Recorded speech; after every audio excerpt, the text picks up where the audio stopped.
छोटे शेयर ऊंची छलांग। और दर्शकों के काफ़ी सारे सवाल हमें ऑलरेडी मिल चुके हैं और हमारे साथ दोनों खास मेहमान बने हुए हैं। हमारे साथ प्रदीप हल्दर जी हैं और हमारे साथ मानस सर अभी जुड़े हुए हैं। प्रदीप जी से संपर्क जैसे ही होगा हम कोशिश करेंगे।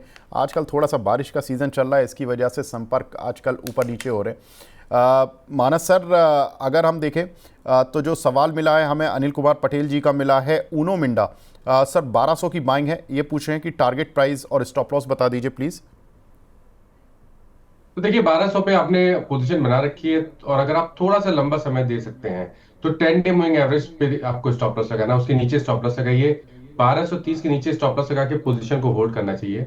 जो जिस तरह के मंथली चार्ट है वो तो बहुत ही बढ़िया लग रहे हैं। अगर हम बिल्कुल शॉर्ट टर्म की बात करें तो मेरा समझना है कि आपको 1375 और 1425 ये दो टारगेट सेट करने हैं। लेकिन अगर आप स्टॉक को होल्ड कर सकते हैं, अगर आप एक साल का समय दे सकते हैं उनो मिंडा में, तो बड़ी रैली देखने को मिल सकती है। शायद आपको 2000 का भाव भी देखने को मिल जाए। तो अगर आप लॉन्ग टर्म इन्वेस्टर है तब तो कोई दिक्कत वाली बात नहीं है। अगर आपने ट्रेडिंग करके करने का मौका लिया था तो 10 डे मूविंग एवरेज के नीचे स्टॉप लॉस लगा लीजिए। ठीक है। एक दर्शक हैं कमल वर्मा जी। चलिए प्रदीप जी भी आ गए। प्रदीप जी, आवाज़ आ रही है आपको मेरी? Yes sir, yes sir. ठीक है। एक दर्शक हैं कमल वर्मा जी, रेन इंडस्ट्रीज। प्रदीप जी, इन्होंने 153 रुपये 30 पैसे के लिए हुए हैं। अच्छा, इन्होंने दिन भी बताए, 40 दिन पहले। बड़ा प्रिसाइज होकर बोला है इन्होंने। ये बोल रहे हैं कि सर 3 महीने तक होल्ड कर सकते हैं क्या? सर कौन सा स्टॉक बताया आपने? Rain industry sir. ओके, सो अभी 138.86 के आसपास चल रहा है। एक रिसेंटली ना टॉप बिल्ड हुआ था ऑलमोस्ट 161 के अराउंड, सो एक सपोर्ट ब्रेक किया है ऑलमोस्ट 149 के नीचे। सो जिस तरीके से नीचे आ रहा है, डेली एंड वीकली चार्ट दोनों ही खराब है। मुझे लगता है कि एक बार सर स्टॉक 131 के आसपास एक सपोर्ट है, सो 131 के आसपास एक स्टॉप लॉस बना के होल्ड करने का सलाह रहेगा। शॉर्ट टर्म में सर मोमेंटम आना मुश्किल लग रहा है। 148 अगर इसके ऊपर सस्टेन होता है, प्राइस को होल्ड करा पाता है फिर से, तो मुझे लगता है कि इसमें फिर से 165 170 का जो है रैली पॉसिबल है। लेकिन जिस तरीके से नीचे आ रहा है, एक बार 131 132 के आसपास एक स्टॉप लॉस मेंटेन करने का सलाह रहेगा। ठीक है। रेखा दत्ता जी हैं सर। मानस सर, बिरला सॉफ्ट इनके पास 410 रुपये के लिए हुए हैं सर, इसमें क्या करें अभी? तो देखिए अगर हम बिल्कुल शॉर्ट टर्म ट्रेंड की बात करें तो वो निगेटिव लगता है, क्योंकि स्टॉक ने बीच में कोशिश की थी कुछ मंथ पहले, लेकिन 200 मूविंग एवरेज तक भी नहीं पहुंच पाया और वापस लोअर टॉप लोअर बॉटम बन रहे हैं। जब तक 420 रुपए के ऊपर ना निकले तब तक आपको खरीदारी नहीं करनी है। उससे पहले कोई बाउंड बैक देखने को मिल जाए तो वहां पर एक बार लॉन्ग पोजीशन से एग्जिट कर जाए और फिर से फ्रेश खरीदारी 420 रुपए के ऊपर करें। लेकिन अभी के लिए अप्रोच कॉशियस रहेगी। अगर आपके पास लॉन्ग पोजीशन है तो मेरा समझना है कि स्टॉप लॉस तो जरूर से लगा लीजिए। 355 का स्टॉप लॉस लगा के पोजीशन को होल्ड करें। लेकिन अगर उससे पहले कोई बाउंस बैक देखने को मिले तो हायर लेवल पे 390 400 की रेंज में निकलने की कोशिश करें और फ्रेश खरीदारी तो 420 425 के ऊपर सस्टेन हो जाने दे 1 से 2 दिन निकल जाने दें, तभी करें। मानस सर, आप एमसीएक्स को भी शायद काफ़ी क्लोजली देखते हैं। गीतू जी का सवाल है, एमसीएक्स पर कोई एंट्री लेवल बता दीजिए। देखिए अभी एंट्री नहीं करनी है। उसका रीजन ये है कि अगर आप वीकली चार्ट पे देखेंगे तो लोअर टॉप लोअर बॉटम्स का कंफर्मेशन मिल चुका है। एक सपोर्ट के पास स्टॉक ट्रेड कर रहा है, जो कि 20 वीक मूविंग एवरेज है, जो कि 7400 के आसपास है। अगर एक बार 7400 के नीचे फिसला तो गिरावट बढ़ेगी उसके इसमें शायद 200 मूविंग एवरेज, जो कि 6700 के आसपास है। एमसीएक्स को भी टेस्ट कर सकता है। तो क्योंकि स्ट्रक्चर निगेटिव है, मेरे ख्याल से तो अभी खरीदारी नहीं करनी चाहिए। वेट करेंगे, अगर लोअर लेवल पे कोई सपोर्ट मिलेगा, रिवर्सल के साइन मिलेंगे, तभी खरीदारी करेंगे। और या तो ब्रेकआउट पे अगर 8050 के ऊपर निकले और उसके ऊपर सस्टेन हो तब खरीदारी करेंगे। जी, फरहान हुसैन साहब बोल रहे हैं सर, एटीजीएल की बाय की है प्रदीप जी इन्होंने 707 रुपये पे 2000 शेयर। सर आज 600 की रेंज में 602, 702 की बाएंगे, 707 की बाएंगे, 602 का लो लग गया और 2000 शेयर है। तो आज इंट्राडे में एक बार तो इनको 2 लाख रुपए का M2M आ गया होगा। मतलब देने नहीं पड़े होंगे क्योंकि डिलीवरी शेयर है, लेकिन दिखा जरूर होगा P&L में कि 2 लाख रुपए का लॉस हो रहा है। अब 620 पर आ गया है। लेकिन आज प्रदीप जी, इसमें एक इंपॉर्टेंट चीज़ है कि ये F&O से बाहर हो रहा है। जब से F&O से में आया, इसके दिन खराब ही रहे हैं वैसे। आज F&O से बाहर आने की वजह से इसमें कोई उम्मीद है कि शॉर्ट कवरिंग होगी या कोई काउंटर मूव दिखाने की कोशिश करेगा? क्योंकि इतने महीनों से जब से आए, जब से इसमें शॉर्ट ही बने हुए हैं, आई थिंक इसमें कवरिंग तो कभी आई ही नहीं शेयर में। आज उम्मीद है कुछ? विवेक जी देखिए, जिस तरीके से यहाँ पे हमने देखा था कि लास्ट 2 साल पहले रैली हुआ था, बाद में अदानी ग्रुप में ही जो प्रॉब्लम हुआ, बाद में रिकवर हो नहीं पाया। और मैं हमेशा से बोलता हूँ कि अदानी मीन्स वर्टिलिटी। सो जब भी आप अदानी ग्रुप में कोई भी स्टॉक्स में हो, तो मैक्सिमम स्टॉक्स में देखा गया कि वॉलेटाइल बहुत रहता है। अभी 619 620 के आसपास चल रहा है।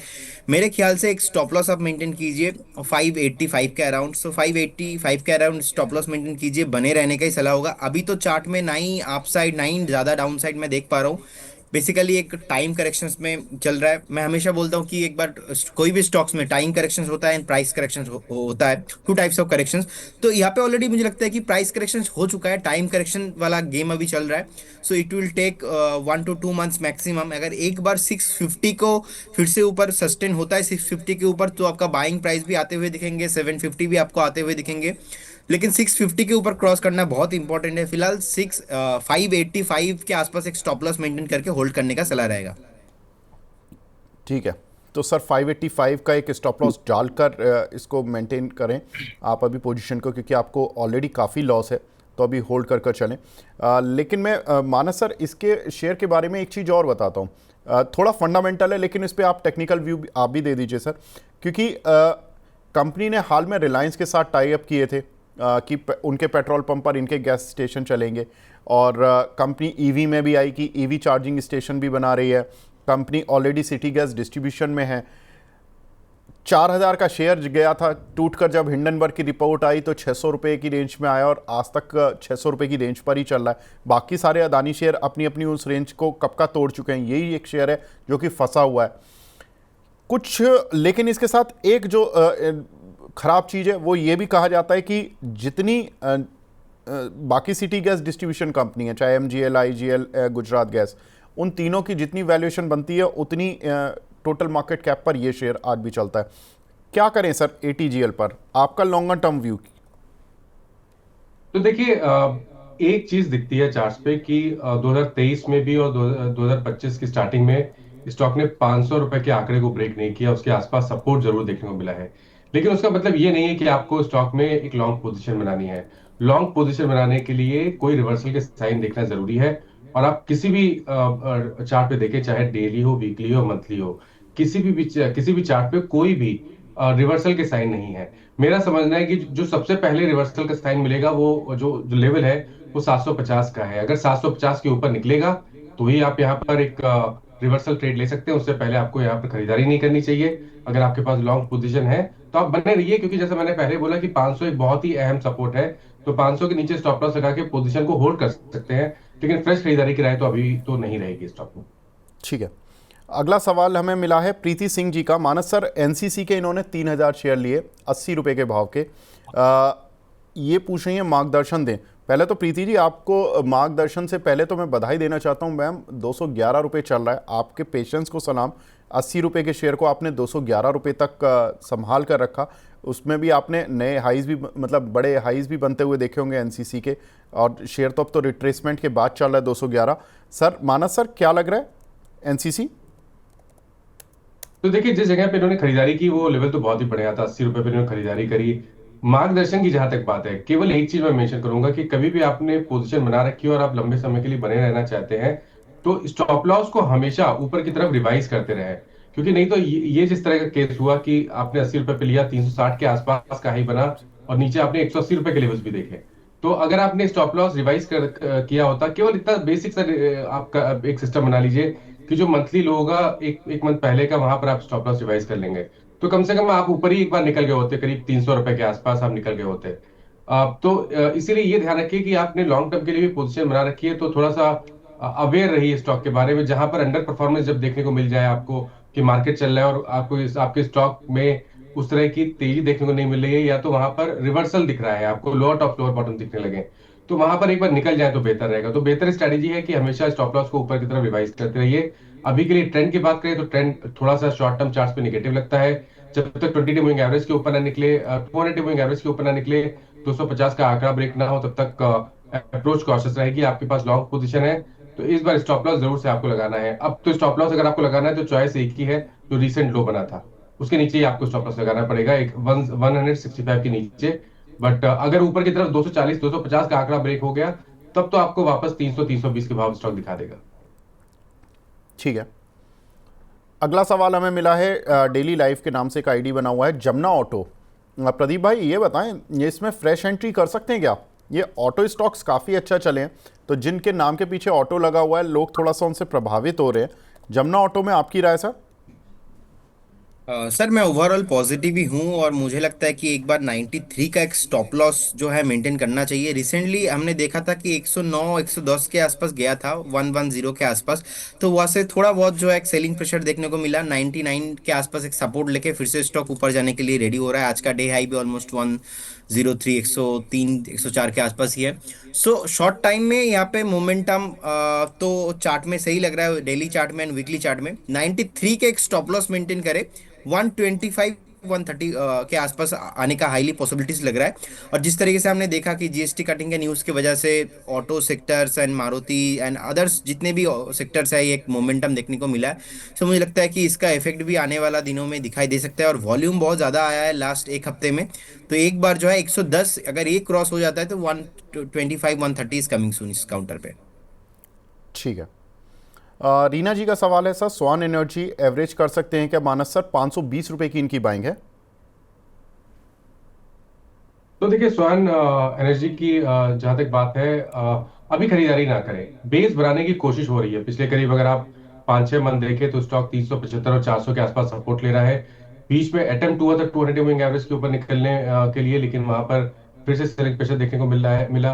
वापस गिरावट में फिर 400 रुपए के आसपास सपोर्ट लिया। तो एक बेस बनाने की कोशिश हो रही है, लेकिन खरीदारी अभी ना करें। खरीदारी 550 रुपए के ऊपर करेंगे। अगर 550 का आंकड़ा ब्रेक होगा तो 475 का स्टॉप लॉस लगा लेंगे और 675 की टारगेट सेट कर लेंगे। ठीक है। जो दर्शक देखे स्टील एक्सचेंज पर सवाल पूछ रहे हैं, मैं उनको ये बोल दूं, अंशुल जी एक तो इवनिंग के शो में रहते हैं हमारे साथ आज के दिन, नहीं तो फ्राइडे को कल, क्योंकि उनकी कॉल है तो मैं उन्हीं से आंसर लेना चाहूँगा। तो वो कल हमारे साथ जुड़ेंगे मॉर्निंग में, तो आप लोग वेट कर सकते हैं। नूर अहमद साहब का सवाल है CDSL पर। प्रदीप भाई ये बताएं, 1720 रुपये के लिए हुए हैं इन्होंने, इस पर आपका व्यू क्या रहेगा? देखिए, जिस तरीके से हमने देखा लास्ट 1 से 2 हफ्ते से नॉन स्टॉप जितने भी सिक्योरिटीज रिलेटेड काउंटर है, चाहे CDSL, एंजल वन, BSE, सब स्टॉक्स पे एक सेलिंग प्रेशर देखने को मिल रहा है। रिसेंटली हमने देखा कि सेबी के जो चेयरपर्सन हैं उन्होंने एक कमेंट भी किया था कि डेरिवेटिव को लेकर। उसके बाद से लगातार जो है CDSL and angel one and BSE जैसे स्टॉक्स नीचे आ रहे हैं। सेकंड थिंग, लास्ट 2 दिन से मार्केट लगातार नीचे ही है, तो इस वजह से भी नीचे आ रहा है। फंडामेंटली वैल्यूड स्टॉक है, आप देखेंगे ऑलमोस्ट 31,000 करोड़ के आसपास तो मार्केट कैप है। ऑलमोस्ट 495 CR के आसपास इनका पैड भी है। सो सेल्स ग्रोथ देखेंगे लास्ट 3 साल का ऑलमोस्ट 25.2% CAGR के साथ ग्रोथ हो रहा है। सो कुछ भी प्रॉब्लम मैं नहीं देख पाता हूँ और मुझे ऐसे काउंटर्स बहुत अच्छा लगता है। और वीकली चार्ट में भी सपोर्ट देखेंगे एक बार ऑलमोस्ट 1415 के आसपास है। अगर बाई चांस ब्रेक होता है तो फिर 1350 1360 भी पॉसिबिलिटीज हो सकता है। एक बार जी 1485 चल रहा है। मुझे लगता है कि जिनके पास ऑलरेडी एग्जिस्टिंग पोजीशन है आप बने रहिए with A stop loss of 1350 के आसपास एक स्टॉप लॉस मेंटेन कीजिए। अगर आप फ्रेश इसमें बाई करना चाहते हो तो एक लेवल होगा 1415 से लेके 1370 1380 के आसपास। ये जो रेंज है, इस रेंज के भीतर आप बाई ऑन डिप करके जाइए। बाकी फंडामेंटली और टेक्निकली दोनों अच्छा लगता है, लेकिन रिसेंट अगर हम 1-2 हफ्ते के बात करेंगे तो आई डोंट थिंक कि 1-2 हफ्ते में चलने का अभी भी कुछ भी पॉसिबिलिटीज लग रहा है, क्योंकि वीकली चार्ट में ऑलरेडी खराब ही है। सो थोड़ा बेस बनाएगा, उसके बाद फिर से भागेगा स्टॉक, लेकिन फंडामेंटली वैल्यूड है। जिसके पास ऑलरेडी पोजीशन है होल्ड करने का सलाह रहेगा। ठीक है। मानस सर, PPL फार्मा विशाल जी ने 193 रुपये के लिए हुए हैं सर, इसमें आपकी राय सर? तो देखिए, पीपीएल फार्मा का अभी भी स्ट्रक्चर नेगेटिव लगता है। केवल पॉजिटिव ये है कि मेरे ख्याल से इस पूरे साल में अगर आप देखें तो स्टॉक ने 180 के आसपास काफी बार सपोर्ट लिया है। तो अगर आपके पास पोजीशन है तो 175 का स्टॉप लॉस लगा लीजिए, लेकिन फ्रेश खरीदारी तो 220 रुपए के ऊपर ही करेंगे। ठीक है। मानस जी के नाम से ये एक सवाल मिला है। मानस सर, ये तो आप ही से पूछना बनता है। श्रीराम फाइनेंस 575 रुपये के लिए हुए हैं, शॉर्ट टर्म में क्या करना है? तो देखिए, शॉर्ट टर्म का ट्रेंड निगेटिव लगता है। और पहले डिस्क्लोजर है कि यहाँ पर हमने एक सेल रिकमेंडेशन लास्ट सेशन में दिया है अपने क्लाइंट्स को। तो यहाँ पर गिरावट बढ़ने के चांसेस लगते हैं। शायद स्टॉक 540 या 520 की तरफ जाने की कोशिश कर सकता है। अगर आप देखें तो 100 वीक मूविंग एवरेज करीब 540 के आसपास है, तो वो लेवल्स टेस्ट हो सकते हैं। कभी कोई उछाल मिले तो यहाँ पर लॉन्ग पोजीशन से निकलना चाहिए और फ्रेश खरीदारी 640 के ऊपर ही करनी चाहिए। ठीक है प्रदीप भाई, एक सवाल जो मैंने पहले पूछा था वो रह गया था, वो कनेक्टिविटी इशू आ गया था। आज आपने मॉर्निंग में अपने क्लाइंट से क्या बोला कि जब डिप आएगा तो खरीदारी करनी है या दूर रहना है? देखिए, अगर मार्केट को मैं जितना समझता हूँ, आप देखेंगे लास्ट 3 महीने से कुछ भी मोमेंटम नहीं है, एक रेंज बाउंड ट्रेड पे ही चल रहा है। निफ्टी की अगर बात करेंगे 25,000 के ऊपर निफ्टी सस्टेन ही नहीं हो रहा है। बार बार हमने देखा कि 25,000 के ऊपर रिसेंटली 2-3 दिन सस्टेन किया था, फिर से नीचे आ गया। सो मार्केट का जो न्यू सपोर्ट है 24,350 के आसपास निफ्टी का सपोर्ट है, रेसिस्टेंस है 25,000 के आसपास। और बैंक निफ्टी कंपेयर करेंगे अगर निफ्टी से, तो बैंक निफ्टी ज्यादा वीकनेस लग रहा है। तो 54,900 के आसपास एक सपोर्ट था, वो ब्रेक होके नीचे आ चुका है। सो अकॉर्डिंग दैट नेक्स्ट जो सपोर्ट है 53,600 के आसपास है, उससे पहले तो नहीं है। तो हमने हमारे क्लाइंटों को लास्ट 2 दिन से ही हम सलाह दे रहे हैं कि थोड़ा अवॉइड कीजिए अभी एग्रेसिवली ट्रेड करना। अगर बैंक निफ्टी 54,900 के ऊपर फिर से सस्टेन होता है एंड निफ्टी अगर 25,000 के ऊपर आता है, उस केस में ही हम ज़्यादा बाई कॉल में एक्टिव होंगे। बाकी इस केस में अभी जहाँ पे फंडामेंटली अच्छा कंपनी अच्छा वैल्यूएशन में मिल रहा है वहाँ पे बाई करेंगे। अदरवाइज कोई भी स्टॉक फंडामेंटली अच्छा हुआ एंड टेक्निकली नीचे आके एक बेस जो है बेस बिल्डिंग चल रहा है, फॉलो अप बाइंग आ ही रहा है, ऐसा स्टॉक ढूंढेंगे। अदरवाइज जहाँ पे रिजल्ट अच्छा आया है, ऐसे तीन अगर जो है कुछ भी ऐसा सिचुएशन हो रहा है, तो ऐसे तीनों सेगमेंट या तो सेक्टर में बाय करेंगे। अदरवाइज अननेसेसरी एग्रेसिवली ट्रेड अभी नहीं करना है, क्योंकि निफ्टी लास्ट 2 महीना 3 महीना हो चुका है, एक रेंज बाउंड ही है। और अकॉर्डिंग माई व्यू 24,800 900 600 कहीं पे भी सपोर्ट नहीं है, 350 में ही है। और we need to respect the price actions, क्योंकि प्राइस एक्शंस बोल ही रहा है कि मैं भैया मैं तो 24,350 से लेके 25,000 के अंदर ही घूमने वाला हूँ। तो मुझे लगता है कि एक बार वेट करना चाहिए, 2-1 दिन और थोड़ा जो वेट करके जाइए, देखें देखते कि कैसा मोमेंटम आता है। एक बार अगर फिर से मोमेंटम आता है मार्केट में, फिर से बाइंग करेंगे। फिलहाल अभी सेल नहीं करना, मैं सेल इसलिए कोई भी सेल कॉल नहीं दे रहा हूँ क्योंकि मार्केट जो है रेंज बाउंड चल रहा है। तो ऐसे मार्केट में हमें पेशेंस जो है बार बार जो है टेस्ट कर रहा है मार्केट, तो हमें वेट करना चाहिए। ठीक है मानस सर, एक काउंटर बड़ा इंटरेस्टिंग है ओला इलेक्ट्रिक का। वैसे तो बहुत सुस्त चल रहा था ये काफ़ी समय से, लेकिन आज इसमें एक खबर आई है। वो खबर ये है कि इनके एक स्कूटर के लिए सरकार से पीएलआई मिल पाएगी, और जैन 3 स्कूटर है इनका, जो इन्होंने अभी हाल फिलहाल में ही लॉन्च किया था। अब इसके लिए इनको पीएलआई प्रोडक्शन लिंक्ड इंसेंटिव मिलेगा। और अभी मैं भावेश अग्रवाल जी का एक इंटरव्यू सुन रहा था, उसमें उन्होंने बोला था कि पीएलआई को लेकर सरकार से बातचीत चल रही है, क्योंकि इनकी जो गीगा फैक्ट्री थी वो थोड़ा लेट हो गई थी शुरू होने में, और दूसरा कि जितनी कैपेसिटी की उन्होंने बात की थी उतनी कैपेसिटी शायद शुरू नहीं हो पाई, जिसकी वजह से इनके पीएलआई मिलने पर डाउट था। लेकिन अब पीएलआई मिला है, इसलिए आज काउंटर में 8% का मूव है। सर कैसे देख रहे हैं ओला इलेक्ट्रिक को ऑन चार्ट्स? तो देखिए, पिछला पूरा जो एक साल निकला है वो स्टॉक के लिए अच्छा नहीं निकला है। एक स्ट्रॉन्ग डाउन ट्रेंड में स्टॉक था, लोअर टॉप लोअर बॉटम बन रहे थे। लेकिन अभी कुछ दिनों पहले कुछ रिवर्सल के साइन देखने को मिले, जहां पर लोअर लेवल पे एक डबल बॉटम बना, फिर हमने हायर टॉप हायर बॉटम का कंफर्मेशन देखा, वहां पर काफी बढ़िया वॉल्यूम देखने को मिले। उसके बाद आउट परफॉर्मेंस देखने को मिला। पिछले 3 दिनों के पैटर्न को देख लीजिए और पिछले 3 दिनों के पैटर्न के निफ्टी को देख लीजिए। तो ये सब दर्शाता है कि शायद एक मीनिंगफुल बाउंस बैक के लिए स्टॉक तैयार है। एक हर्डल अगर है तो वो 200 मूविंग एवरेज है। अगर ये 57 58 का जो स्तर है उसको एक बार ब्रेक कर लेता है, उसको क्रॉस कर लेता है, तब तो बहुत कॉन्फिडेंस आ जाएगा और उस केस में शायद आपको 75 तक के भाव भी स्टॉक दिखा सकता है। किसी के पास लॉन्ग पोजीशन है तो आप बने रहिए। स्टॉक वोलेटाइल बहुत ज्यादा है, न्यूज ड्रिवन बहुत ज्यादा है, इसलिए अगर आपने लॉन्ग पोजीशन बना रखी है या कभी आप डिप पे खरीदारी करें तो 46 का स्टॉप लॉस जरूर लगा लें। ठीक है।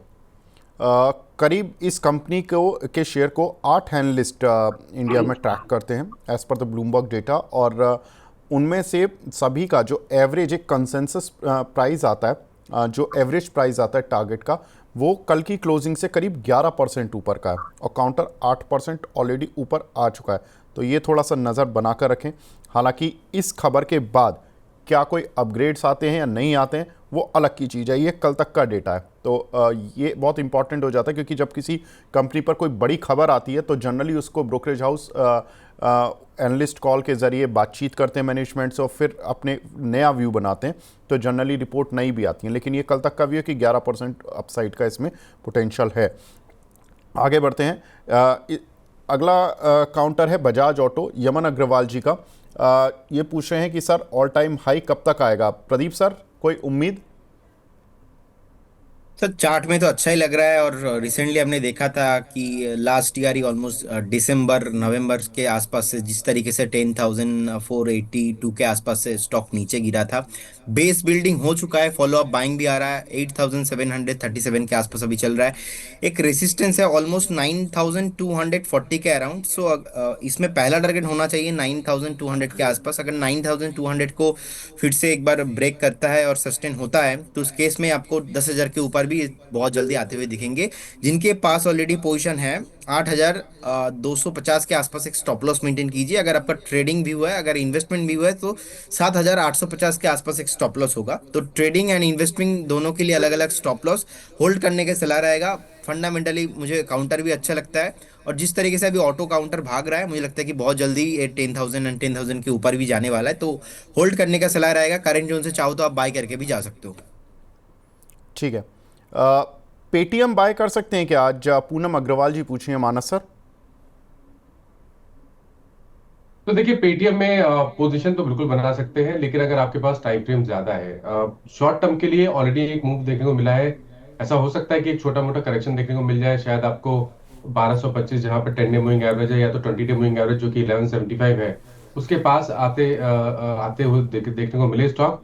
लेकिन मेरा समझना है कि अगर आपके पास निवेश का नजरिया है, अगर आप लंबे समय के लिए इसमें बने रहना चाहते हैं पेटीएम में, तो आई थिंक डिप पे खरीदारी कर सकते हैं। ऊपर की तरफ 1440 की टारगेट सेट कर सकते हैं, लेकिन इसमें समय लगेगा। तो डिप में खरीदारी करेंगे और 1100 रुपए के नीचे स्टॉप लॉस लगाएंगे। डिप पे 1200 से 1175 एक बहुत ही बढ़िया रेंज है, जहां पर आप स्टॉक को एक्युमुलेट कर सकते हैं। ठीक है मानस सर, आपकी रडार पर कोई शेयर्स जो आप हमारे दर्शकों के साथ साझा करना चाहें? तो देखिए, जिस तरह का मार्केट ट्रेंड है, बहुत ज्यादा क्लियरिटी नहीं है, तो एग्रेसिव होकर खरीदारी या बिकवाली करने का ट्रेड नहीं होगा। बिकवाली करना थोड़ा मुश्किल है, क्योंकि ऑलरेडी 3 दिन का क्रैक देख चुके हैं हम, और खरीदारी करने के अभी तक कोई साइन दिख नहीं रहे हैं।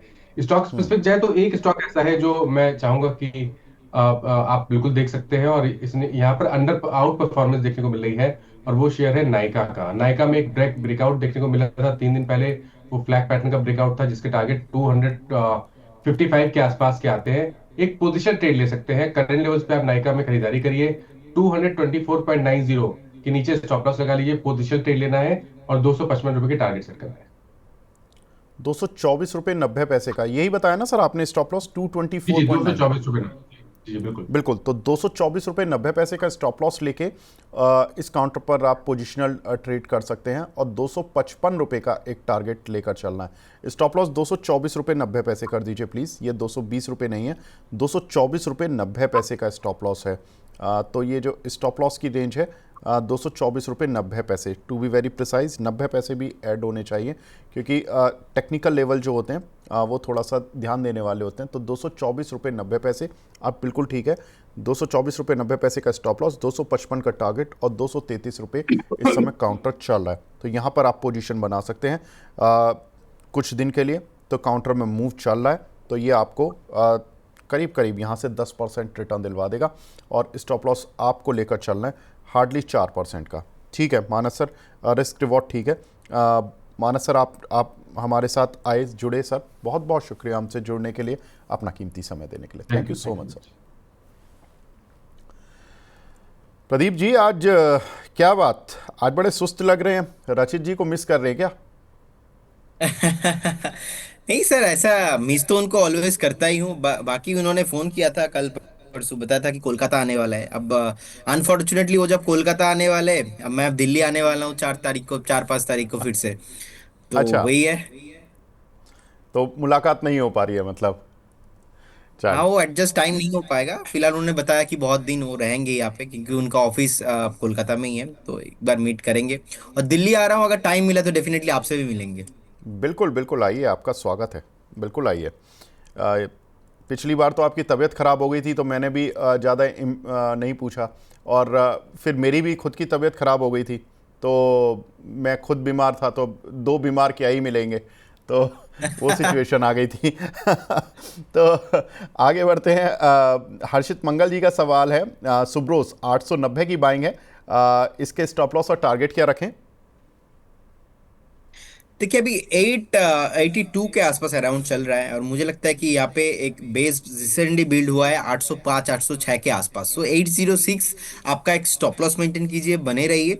अगर एक बार 880 को आजकल में होल्ड करा पाता है तो मुझे लगता है कि स्टॉक फिर से आपको 945 950 जाने के लिए रेडी हो रहा है। होल्ड करने का सलाह रहेगा, लेकिन फ्रेश बाय इस काउंटर को अभी ना करेंगे तो ही अच्छा है, क्योंकि मैं एक बार डिप के लिए वेट करूंगा। अगर कभी भी 830 से लेके 850 का डिप मिलता है, उस डिप में आप बाई करने का सलाह रहेगा। बाकी फंडामेंटली अच्छा है, लेकिन वॉलेटाइल है बहुत, तो उसके अकॉर्डिंग आपको व्यू रखना है। कभी भी पोजीशन बिल्ड कर रहे हो तो आपका जो पोजीशन साइजिंग है थोड़ा कम ही होना चाहिए इस काउंटर में। ठीक है। हर्षित मंगल जी पूछ रहे हैं, इंजीनियर्स इंडिया सर 194 की बाइंग है, इसमें स्टॉप लॉस और टारगेट क्या रखें? Engineers India, okay. 198.90 ऑलमोस्ट 200 के आसपास अभी चल रहा है, एक सपोर्ट लेके अगेन घूम रहा है इंजीनियर्स इंडिया। तो अभी जिनके पास है होल्ड करने का ही सलाह रहेगा। बहुत ही इंटरेस्टिंग सपोर्ट लिया है वीकली चार्ट में ऑलमोस्ट 190 के अराउंड। तो स्टॉप लॉस बहुत ही छोटा है, 190 89 रुपीज का रहेगा स्टॉप लॉस। और अगर स्टॉक घूमता है यहाँ से तो स्टॉक सीधा सीधा 240 का टारगेट। सो करेंट जोन से मुझे लगता है कि 38 40 पॉइंट अपसाइड है और स्टॉप लॉस ओनली फॉर है 9 रुपीज। सो 190 का एक स्टॉप लॉस मेंटेन करके आप बने रहिए। करेंट जोन से आप बाई करके भी जा सकते हो। 8 9 रुपीज का स्टॉप लॉस रहेगा, मुझे लगता है कि 40 पॉइंट का यहाँ पे अपसाइड है। ठीक है। अगला सवाल हमें मिला है यहाँ पर कोलपाल पर, दीवान सिंह जी का सवाल है, इसको 3 से 4 महीने के लिए ले सकते हैं कैसा? कोलपाल, कोलगेट, राइट? हाँ कोलगेट, ओके। कोलपाल के नाम से तो इसका देखिए आईडी बना हुआ। एफएमसीजी बेसिकली बहुत टाइम से ही जो है कंसोलिडेशन हो रहा था, और कंसोलिडेशन होने के बाद धीरे धीरे एक बेस बिल्ड हुआ है। जिस तरीके से हमने देखा कि डाबर में, हिंदुस्तान यूनिलीवर में, मैरिको में एक बेस बिल्डिंग हुआ है, लेकिन उतना बेस बिल्डिंग अभी कोलगेट में हुआ नहीं है। और लास्ट सितंबर 24 से हमने देखा एक टॉप बना के नीचे आ रहा है ऑलमोस्ट। सो अभी भी अकॉर्डिंग दैट एक वीकली सपोर्ट है, weekly average 200 weekly moving average price का सपोर्ट है ऑलमोस्ट 2160 के आसपास। तो रिसेंटली हमने देखा 2160 से जो है एक सपोर्ट लेके स्टॉक अभी 2276 के आसपास चल रहा है, लेकिन continuously lower low and lower bottom ही यहाँ पे जो है बेस बिल्डिंग हो रहा है। अभी तक का कुछ भी फॉर्मेशन ऐसा नहीं है कि स्टॉक ऊपर आएगा। सो अकॉर्डिंग दैट मुझे लगता है कि थोड़ा बहुत टाइम करेक्शंस यहाँ पे और भी चाहिए, 2 से 3 महीने लग सकता है। अगर एक बार स्टॉक 1340 1350 इसके ऊपर सस्टेन होता है तो फिर जाके फिर से आपको एक बार जो है 3000 के ऊपर भाव आते हुए दिखेंगे। लेकिन फंडामेंटली जो है मुझे कंपनी अच्छा लगता है, लेकिन फंडामेंटली अच्छा लगता है और प्राइस एक्शन अभी सपोर्टिव नहीं है। तो जिनके पास है अब एग्जिस्टिंग पोजीशन बने रहिए। बाय अगर करना ही है तो 2340 के ऊपर कीजिए। जी ठीक है। सर। प्रदीप जी, हिंदुस्तान कंस्ट्रक्शन कंपनी, इस पर आपका व्यू सर? क्योंकि हिंदुस्तान कंस्ट्रक्शन कंपनी शेयर चला नहीं है काफ़ी समय से, इसको एवरेज कर सकते हैं, हमारे एक दर्शक पूछ रहे हैं। हिंदुस्तान कंस्ट्रक्शन अभी ऑलमोस्ट 25 26 के अराउंड चल रहा है, एक सपोर्ट है ऑलमोस्ट 22 के अराउंड। सो मुझे लगता है कि सर अगर आप अभी करेंट जोन से एवरेज ना करेंगे और बाई नहीं करेंगे तो ही अच्छा है। अगर किसी के पास ऑलरेडी एग्जिस्टिंग पोजीशन है तो फिर आप बने रहिए, लेकिन करेंट जोन से एवरेज करने का सलाह इसलिए नहीं होगा क्योंकि लास्ट ईयर भी हमने देखा था कि टॉप बनाया था 50 के अराउंड, उसके बाद स्टॉक नीचे आ गया था। फिलहाल प्रॉफिटेबल कंपनी है, 166 करोड़ के आसपास पैट भी पोस्ट किया है। लेकिन अगर सेल्स ग्रोथ देखेंगे, सेल्स बहुत इनका कम हुआ है last almost, negative sales growth हुआ है ऑलमोस्ट -40% के अराउंड। और डेट भी सर जो है जो बहुत इंक्रीज हुआ है, ऑलमोस्ट 1700 करोड़ के आसपास इनका डेट है। आप देखेंगे मार्केट कैप 4700 करोड़ के आसपास है, 1700 करोड़ के आसपास तो इनका डेट है। और सेल्स ग्रोथ भी लास्ट 3 साल में नेगेटिव हुआ है, माइनस जो है ऑलमोस्ट 39% के अराउंड। सो अकॉर्डिंग दैट मुझे लगता है कि एक बार आपको फ्रेश पोजीशन नहीं बिल्ड करना चाहिए। अगर आप ऑलरेडी इसके अंदर हो, आपने 30 31 35 में लिया है, सो आप 22 रुपीज 22 के आसपास एक बार स्टॉप लॉस मेंटेन करके बने रहिए। फ्रेश बाई नहीं करना है, अवॉइड ही करना है। ठीक है, तो फ्रेश बाय नहीं करना है, अवॉइड ही करना है। और अभी हिंदुस्तान कंस्ट्रक्शन में वैसे आप जो पोजीशन है ठीक है, बने रहें तो कोई दिक्कत नहीं है, लेकिन अभी फ़िलहाल उतना मोमेंटम आपको शायद नहीं मिल पाएगा। तिवारी जी, हम जानते हैं, गौरव तिवारी जी बोल रहे हैं कि मानस सर स्टॉक ऑप्शन के मास्टर हैं, प्लीज़ स्टॉक कॉल दिलवा दीजिए। सर वो देते कहाँ हैं हमें स्टॉक ऑप्शन कॉल? वो हमारे यहाँ पर 11 से 11:30 आते हैं बृहस्पतिवार को, उन्होंने दिन फिक्स किया हुआ है, वो उससे हिलते नहीं हैं क्योंकि उनके एंगेजमेंट्स भी हैं। हम जानते हैं कि उनके जो दूसरे टीवी चैनल्स पर जहाँ जाते हैं और फिर उनका अपना भी बिज़नेस सेटअप है, तो वहाँ पे वो बिज़ी रहते हैं काफ़ी। बट कोशिश करेंगे, चलिए अगली बार अगर वो आएंगे जब थर्सडे को, तो उनसे दिलवाने की कोशिश करेंगे आपको इस तरह की कॉल। एक हमारे दर्शक हैं, वो एक्मे सोलर पर पूछ रहे हैं 3 से 4 महीने के लिए क्या करें प्रदीप जी इस काउंटर पर? एक्चुअली सोलर में रिसेंटली एक ब्रेकआउट आया था 300 के ऊपर, और उसके बाद हमने देखा कि एक मार्केट क्योंकि खराब हुआ तो एक डीप भी देखने को मिला, लेकिन कंपनी अच्छा लगता है मुझे, फंडामेंटल भी। और मुझे लगता है कि एक स्टॉप लॉस आपको मेंटेन करना चाहिए। एक स्टॉप लॉस 263 के आसपास एक स्टॉप लॉस मेंटेन करके बने रहिए। करेंट जोन से बाय करने का सलाह इसलिए नहीं होगा क्योंकि स्टॉक अगर 300 के ऊपर फिर से सस्टेन होता है तो फिर आपको एक जो है मोमेंटम आते हुए दिखेंगे। फिलहाल एक बार अवॉइड कीजिए करेंट जोन से फ्रेश बाय करना। 300 के ऊपर अगर सस्टेन कर पाता है तो फिर से आपको ऑल टाइम जो हाई है आपको बहुत जल्दी आते हुए दिखेंगे। फिलहाल अगर 4 से 5 महीना वेट करते हो तो मुझे लगता है कि इसमें 365 370 पॉसिबल है, लेकिन 300 के ऊपर आपको बाय करना है, उससे पहले नहीं। 263 के आसपास एक स्टॉप लॉस मेंटेन कीजिए। ठीक है। एक हमारे दर्शक हैं, प्राइम मेंबर हैं, संजय कुमार गुरनानी जी, ये बोल रहे हैं विशाल मेगा मार्ट के सर लॉन्ग टर्म टारगेट बता दीजिए, इनके पास 142 रुपए के कुछ शेयर पड़े हुए हैं। This is one of the best stock, and मैंने स्टॉक को आई थिंक 130 से हमने रिकमेंड किया। और डिस्क्लेमर देना चाहूँगा, ऑलरेडी हमने स्टॉक को जो हमारे सुपर डायमंड मेंबर्स हैं उनके साथ भी हमने शेयर किया। और इसमें मेरा पहला टारगेट था 150 के अराउंड, जो कि अचीव हो चुका है। सेकंड टारगेट मुझे लगता है कि नेक्स्ट मैक्सिमम दिसंबर तक आपको 185 आना चाहिए। और 185 180 के अराउंड मुझे लगता है कि टारगेट है, आपको बने रहना चाहिए। अगर आपने 140 के अराउंड लिया है सो आप एक बार 135 आपके बाइंग से और ₹5 नीचे आप एक स्टॉप लॉस मेंटेन करके बने रहिए। मैं पॉजिटिव हूँ उस काउंटर को लेके। और जिस तरीके से विशाल मेगा मार्ट स्टाइल बाजार पे एक जो है रिसेंट लास्ट 3 हफ्ते से स्पेशली हम ऑब्जर्व कर रहे हैं कि यहाँ पे एक जो है शिफ्ट जो है प्राइस जो मोमेंटम है वो चेंज हो रहा है। और जिस तरीके से हमने देखा कि next I think Diwali Durga Puja भी है बहुत जल्दी। तो दुर्गा पूजा दिवाली में स्पेशली कोलकाता में तो हमने देखा है कि बहुत जो है फेस्टिवल सीजन रहता है, तो सेल्स भी इन लोगों का अच्छा ही होता है इस टाइम पे। तो नेक्स्ट 2 से 3 क्वार्टर का रिजल्ट होगा ना सर, वो मुझे लगता है कि कहीं ना कहीं अच्छा होने वाला है। विशाल मेगा मार्ट का रिसेंटली प्रोमोटर स्टेक भी सेलिंग का न्यूज आया था। उस दिन का जो लो था ऑलमोस्ट 112 113 के आसपास, उसके बाद उस प्राइस में कभी गया ही नहीं, उल्टा 52 एक हाई लगा के ऊपर आ रहा है। अभी वो 150 के ऊपर होल्ड भी होल्ड कर पा रहा है। मुझे लगता है कि 180 185 इज कमिंग सून, होल्ड करने का सलाह रहेगा। बिल्कुल, प्रमोटर ने तो अच्छा खासा चंक बेचा था इसमें, करीब 20% का।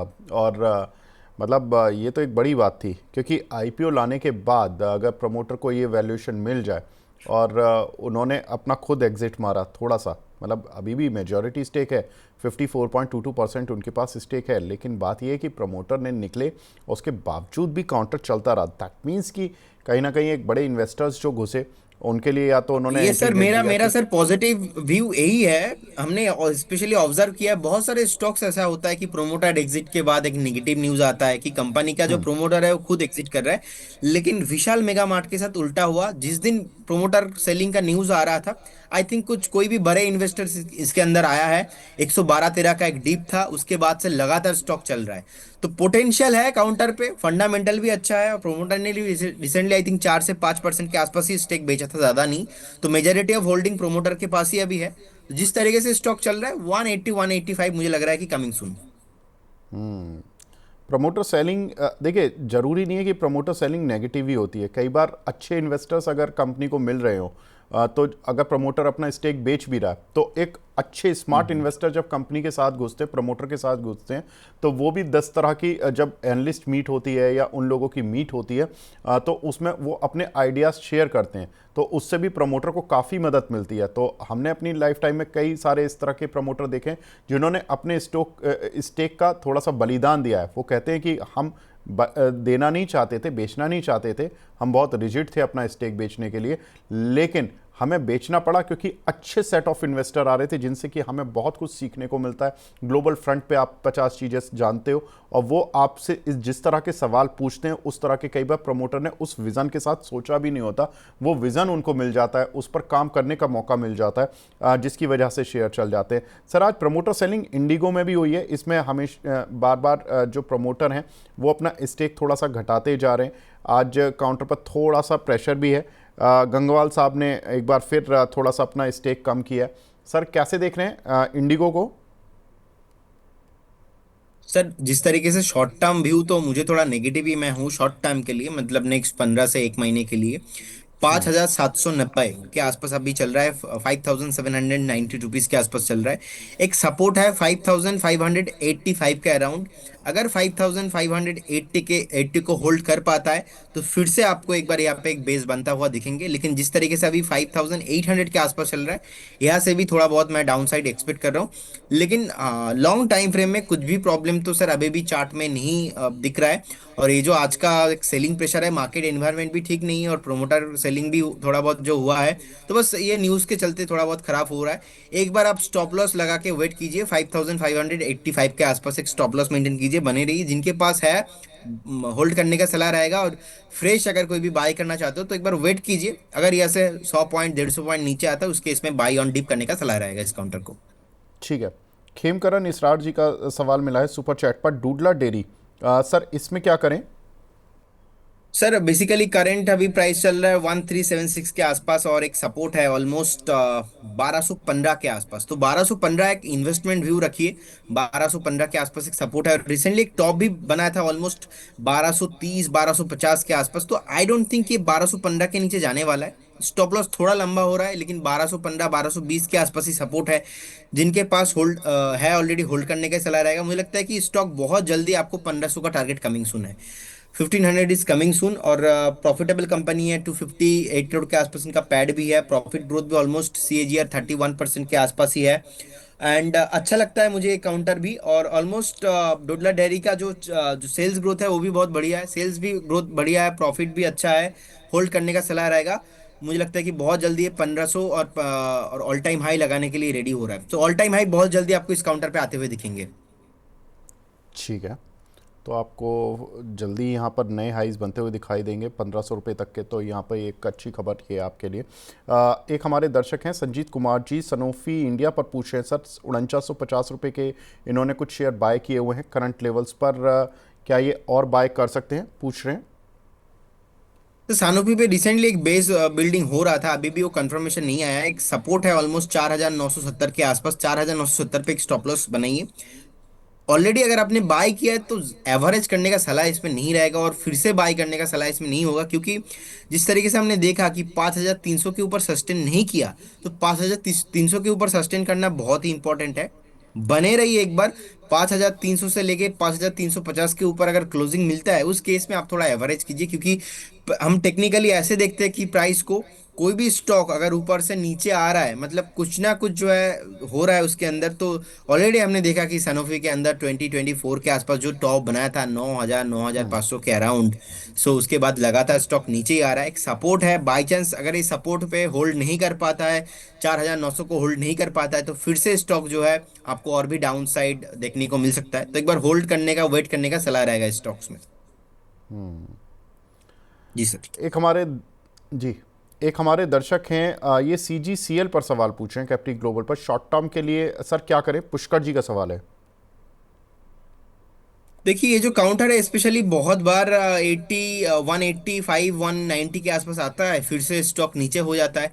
सो रिसेंटली हमने देखा था 175 के आसपास जो है एक डिप लगा के फिर से अभी सस्टेन हो रहा है, 180 को होल्ड कर पा रहा है। 175 के आसपास टेक्निकल के आधार पे एक स्टॉप लॉस निकल के आ रहा है। 175 में आप एक बार स्टॉप लॉस मेंटेन करके बने रहिए।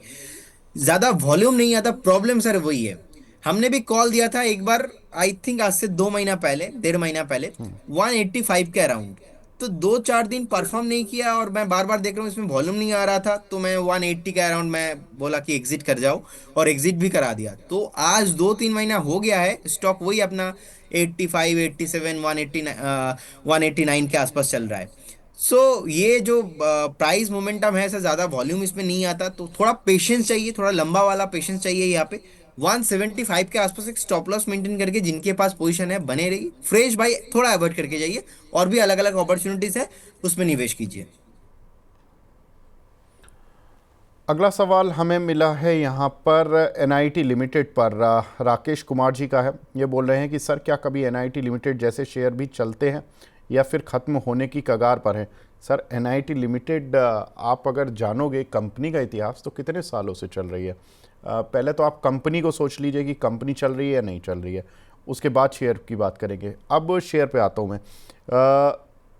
प्रदीप जी, माना कि थोड़ा सा शेयर डिसअपॉइंट कर रहा है, क्योंकि शेयर जब चला था एक तरफा, जब चल गया, लेकिन उसके बाद बहुत सारे लोग फंसा गया। आईटी शेयरों में जब गिरावट आई तो गिर तो गया, लेकिन जब आईटी में रिकवरी आई तो रिकवर नहीं हुआ। अब लोग इस चीज़ को देखकर फ्रस्ट्रेट हो जाते कि इन्फोसिस रिकवर हो गया, टीसीएस हो गया, दुनिया जहां के सारे आईटी शेयर हो गए, ये नहीं हो रहा। सर एनआईटी से कोई उम्मीद है?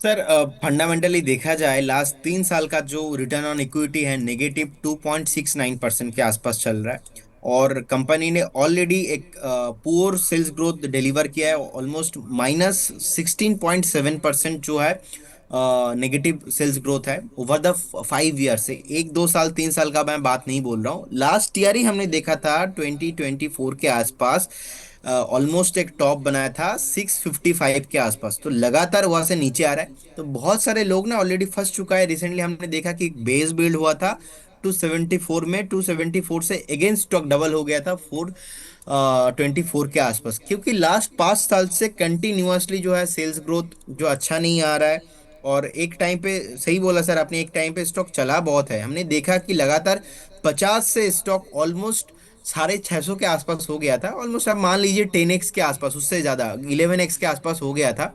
तो वो एक टाइम था, वो एक जमाना था, लेकिन उसके बाद जो यहाँ पे एक सेलिंग प्रेशर देखने को मिला। आपने सही बोला, टीसीएस या विप्रो जैसे अलग अलग कंपनी जो है वो रिकवर हो गया, लेकिन एनआईटी लिमिटेड रिकवर हो नहीं पाया। ज्यादा मार्केट कैप भी नहीं है, आप देखिए मार्केट कैप ज्यादा भी बचा नहीं है इसका, इनका देखेंगे ऑलमोस्ट 1500 करोड़ के आसपास मार्केट कैप है अभी। मैं ऑलवेज अवॉइड करता हूँ, अगर कोई भी कंपनी 1500 करोड़ के आसपास मार्केट कैप है, अगर बहुत ही तगड़ा वाला फंडामेंटल वहां पे नहीं है, तो टेक्निकल सपोर्ट आज नहीं तो कल रहता नहीं है। तो मैं ऑलवेज टेक्निकल और फंडामेंटल दोनों भाई भाई समझता हूँ।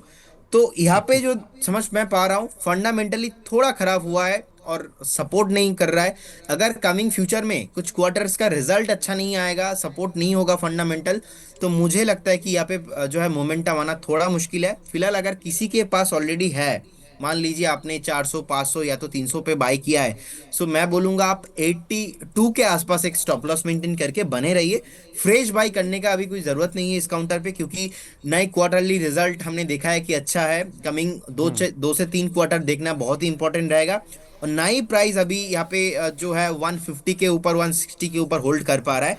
प्राइस में मोमेंटम तब आएगा, एटलीस्ट जो मंथली कैंडल है लास्ट 6 महीने का, वो एटलीस्ट 160 के ऊपर इसको क्लोज करना पड़ेगा। 160 के ऊपर अगर क्लोज होता है, तो फिर एक आप उम्मीद लगा सकते हो स्टॉक फिर से एक बार आपको 240 300 तक जाता हुआ दिखे। लेकिन वो तब होगा जब फंडामेंटली स्टॉक फिर से सही होगा।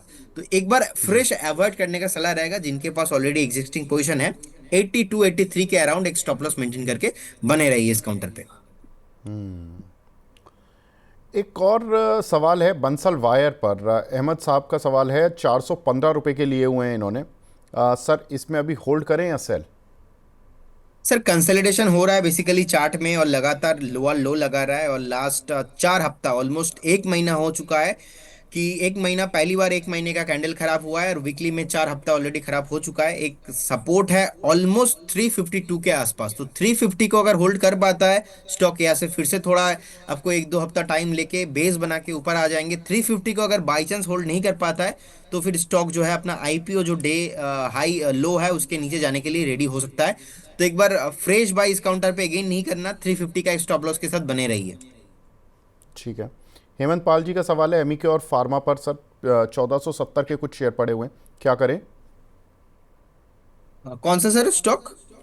एमिके और फार्मा, एम के और के नाम से भी आता है, EMCURE, 1432।